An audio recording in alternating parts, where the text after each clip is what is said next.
Before attacking Iran, Israel should learn from its 1981 strike on Iraq.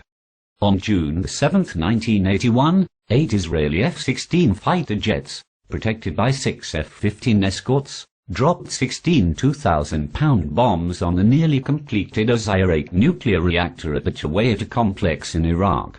Israeli Prime Minister Menachem Begin and Defense Minister Ariel Sharon saw the reactor as central to Iraqi President Saddam Hussein's quest to build nuclear weapons, and they believed that it posed an existential threat to Israel. The timing of the strike was justified by intelligence reports suggesting that Osirak would soon become operational. 2 days later, Begin explained the raid to the public. "We chose this moment, now, not later, because later may be too late, perhaps forever.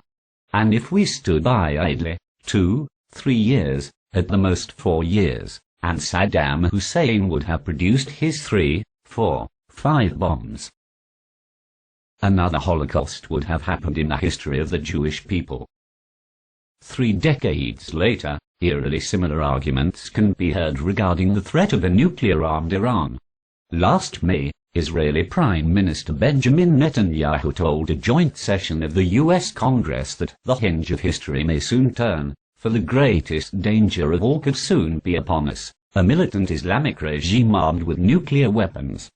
In a February 2 speech in Israel, Deputy Prime Minister Ehud Barak channeled Begin in making the case for possible military action against Iran, arguing that those who say later may find that later is too late. And late last month, Barak sought to discredit Israeli President Shimon Peres's reported opposition to a possible strike on Iran by pointing to his dissent during the 1981 attack. When Netanyahu meets with President Obama on Monday and addresses the annual meeting of AIPAC, the American-Israel Public Affairs Committee, later that day, we should expect additional dire assessments and warnings of military action. For Israelis considering a strike on Iran, Osirak seems like a model for effective preventive war. After all, Hussein never got a bomb, and if Israel was able to brush back one enemy hell-bent on its destruction, it can do so again. But a closer look at the Osirak episode, drawing on recent academic research and memoirs of individuals involved with Iraq's program, argues powerfully against an Israeli strike on Iran today. To begin with, Hussein was not on the brink of a bomb in 1981.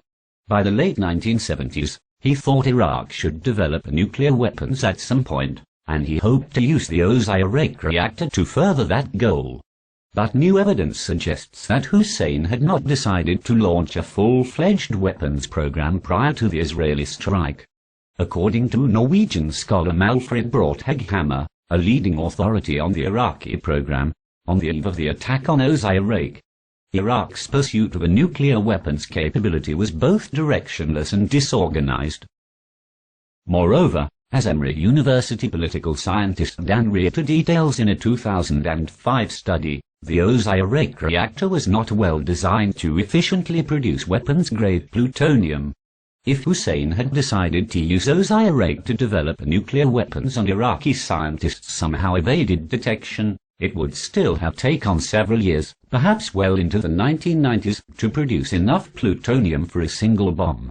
And even with sufficient fissile material, Iraq would have had to design and construct the weapon itself, a process that hadn't started before Israel attacked.